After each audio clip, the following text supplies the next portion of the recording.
पहाड़ों में बसा सुंदरपुर नामक एक छोटा सा गांव था, जहां मीरा नाम की एक दयालु लड़की रहती थी। मीरा अपने कोमल स्वभाव के लिए जानी जाती थी, भले ही उसका परिवार बहुत साधारण था। मीरा हमेशा से एक अच्छी शादी का सपना देखती थी, एक ऐसा समारोह जो पूरे गांव को रोशन कर दे। लेकिन अपने परिवार की आर्थिक तंगी के कारण यह सपना दूर ही लगता था। एक दिन जब मीरा अपनी मां के साथ अटारी की सफाई कर रही थी, तो उसने एक पुराना धूल भरा संदूक देखा। उत्सुकता और उत्साह के साथ उसने संदूक खोला और उसने एक शानदार लहंगा पाया, जो जटिल कढ़ाई और जीवंत रंगों से जगमगा रहा था।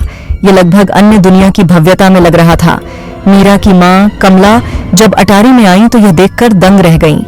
यह लहंगा तुम्हारी दादी का था, कमला ने मुस्कुराते हुए कहा। कहा जाता है कि यह जादुई है। किंवदंती है कि यह पहनने वाले की एक इच्छा पूरी करता है। मीरा का दिल उत्साह और संदेह के मिश्रण से धड़क उठा। वह हमेशा अपनी दादी की जादू और चमत्कार की कहानियों से मोहित रही थी, लेकिन कभी उन पर वास्तव में विश्वास नहीं किया। फिर भी वह इसे पहनने से खुद को रोक नहीं सकी। जैसे ही उसने इसे अपने ऊपर लपेटा, उसने एक गर्म सुकून देने वाला एहसास महसूस किया।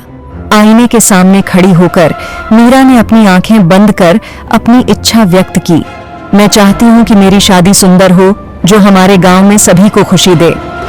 जैसे ही ये शब्द उसके होंठों से निकले, पूरा कमरा एक उज्जवल प्रकाश से भर गया। जब उसने अपनी आंखें खोली तो उसने खुद को एक परिवर्तित स्थान पर पाया। साधारण अटारी एक भव्य, खूबसूरती से सजाए गए कमरे में बदल गई थी। मीरा जल्दी से नीचे उतरी और पाया कि उसका पूरा घर फूलों और परी लाइट्स से सजा हुआ एक शानदार महल बन गया था। गांव वाले बाहर जमा हो गए।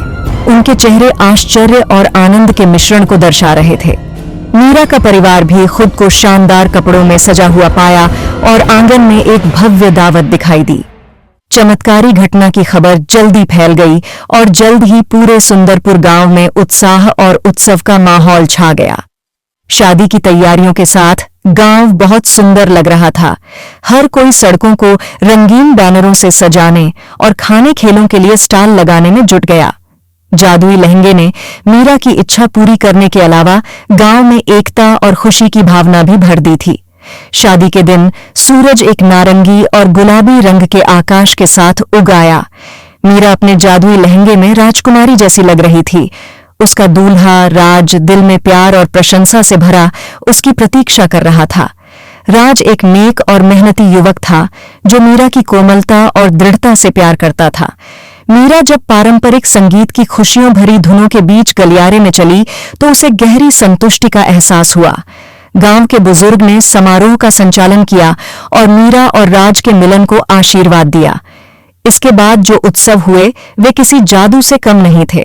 वातावरण हंसी, संगीत और स्वादिष्ट भोजन की महक से भर गया था। उत्सव कई दिनों तक चला। गांव वाले नाचते गाते और दिल खोलकर हंसते रहे। मीरा और राज की शादी एक ऐसा त्योहार बन गई जिसने सभी को एक साथ ला दिया और दोस्ती और प्यार के बंधन को मजबूत किया। जादुई लहंगा, जिसने अपना उद्देश्य पूरा किया था, गांव में आशा और एकता के प्रतीक के रूप में रहा।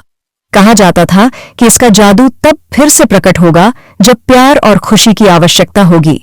मीरा और राज की प्रेम कहानी एक किंवदंती बन गई, जिसे पीढ़ी दर पीढ़ी सुनाया गया, जिससे हर किसी को सपनों की शक्ति और दयालुता और एकता में निहित जादू की याद दिलाई गई।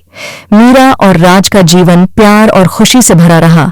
उनका बंधन हर गुजरते दिन के साथ और मजबूत होता गया। वे अक्सर अपनी असाधारण शादी और जादुई लहंगे के बारे में सोचते थे, जिसने इसे संभव बनाया था। सुंदरपुर गांव समृद्ध हुआ, जो हमेशा के लिए शादी के जादुई लहंगे के जादू से छू गया, जहां प्यार, खुशी और एकता का राज्य था।